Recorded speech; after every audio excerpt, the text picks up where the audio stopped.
Okay. Okay, so next question. Sure. Okay, so in the penman for Monday, December 18, 2006, you said that constructing an exam can be art in itself. Yes. As a teacher. Yes. Why? So we want to know. Our students want to know why. Teachers, I think, should design exams or want to design exams that are difficult to answer but easy to check. Okay, that's the ideal exam for me from a teacher's point of view. Yes. And if I can find that, in other words, this is the exam that will let me know whether the student really knows something or not. I just read one paragraph and I know. Has the student read the word? Does he understand it? Does he have anything sensible to say? And so I try to look for the questions that will generate that kind of response. But also, I think a good exam should also be interesting for the student. I don't think it should be like a form of torture, because I don't think students learn just by being tortured in class. There's some of that, but I think learning should be pleasurable.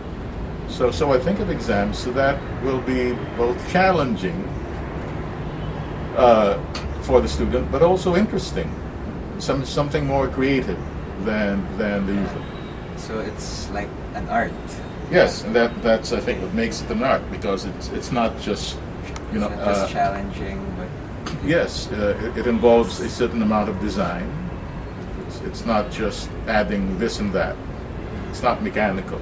You have to be really creative in both designing the question and answering it. Okay, so we move to the next question. Sure. Okay. In the penman for Monday, September 11, 2006, a kind of love letter. I was wondering, why does a small private college in Wisconsin have a Philippine studies program? So it's like over there. Why do they want to study us here? Well, in the first place, many people forget, including many Filipinos, that we were an American colony. They had something to do with us for a very long time. We had a war with Americans. We lost 500,000 people in that war. They were here for 50 years. They continued to influence us economically, politically. In other words, America's been a very important part of our lives, much more so than we are important to them. Maybe in fact that we're not very important to them. Yeah. I think it's good that a small liberal arts college remembers and understands our relationship with America. And it should do that not just for us, but for other countries around the world. Yes, so that Americans will understand how the rest of the world thinks. It's the biggest country in the world. It's the richest and most powerful country. That should carry with it a responsibility to understand the world and not just to dictate what it wants. Okay, America can't just tell us do this, do that. It should understand how Filipinos think. Also, we Filipinos should understand how Americans think. Yes. Yeah. Okay, so next question. Sure. Okay, so in the penman for Monday, July 31, 2006, Almost Famous, you say that you keep meeting famous people feeling like Forrest Gump. Yeah. How does it feel to meet famous people? Well, sometimes I feel like a fan. I think when I was last time I felt that was when I was about 10 feet away from Steve Jobs. Steve Jobs. Yeah, and Apple, Macworld, in San Francisco. But actually, most of the time, I'm not too impressed by the people I meet, because then I see them as real people up close, and then I begin to see also their defects. So, which is a good thing too, because it turns out that they're just people. just like us. Yeah, except that of course, they look better, they're richer, they have all these things. So, good for them. I mean, I don't take anything away from them. But maybe because I also work as a journalist, it's inevitable that I bump into these people, especially politicians. So it doesn't really excite me that much anymore.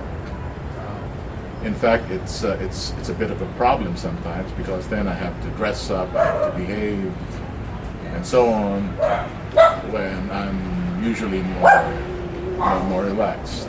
Okay. So, in the Penman for Sunday special, May 14, 2006, meeting Mr. Wright. Mr. Wright described his transformation like from beer to champagne. He's one of the famous people you met, right?